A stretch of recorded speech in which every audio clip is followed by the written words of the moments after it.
فذكر بالقرآن من يخاف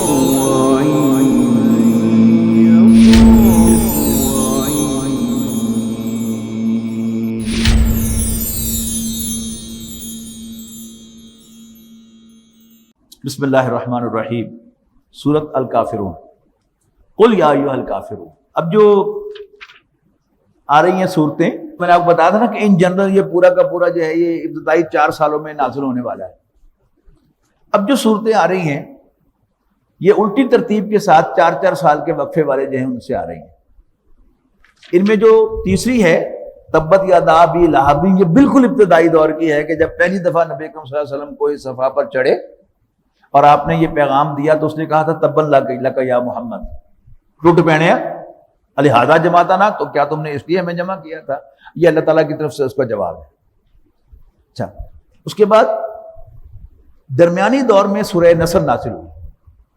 یہ کیا تھی؟ اطلاع دے دی گئی تھی، اس لیے کہ اس کے ساتھ جب ماضی کا صیغہ آتا ہے تو وہ پاسٹ ٹینس کی بات ہوتی ہے، اور جب اذا کے ساتھ آتا ہے تو وہ فیوچر کی بات ہوتی ہے۔ اذا زلزلت الارض زلزالہا، کہ جب زمین زلزلے سے ہلا ماری جائے گی، تو یہ کیا ہے؟ یہ مستقبل کی چیز ہے۔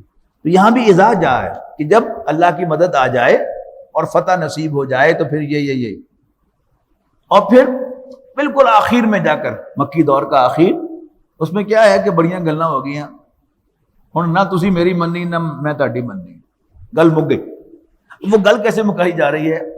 اعوذ باللہ من الشیطان الرجیم، قل یا ایھا الکافرون، کہہ دو اے نبی، اے کافرو، لا اعبد ما تعبدون، مک گئی گل کہ میں عبادت نہیں کرتا جس کی تم عبادت کرتے ہو، ولا انتم عابدون ما اعبد، اور تم عبادت کرنے والے نہیں ہو جس کی میں عبادت کرتا، ولا انا عابد ما عبدتم، اور نہ میں عبادت کرنے والا ہوں اس کی جس کی تم عبادت کرتے ہو، ولا انتم عابدون ما اعبد، اور نہ تم عبادت کرنے والے ہو اس کی جس کی میں عبادت کرتا ہوں، لکم دینکم ولی دین، تمہارے لیے تمہاری راہ، میرے لیے میری راہ۔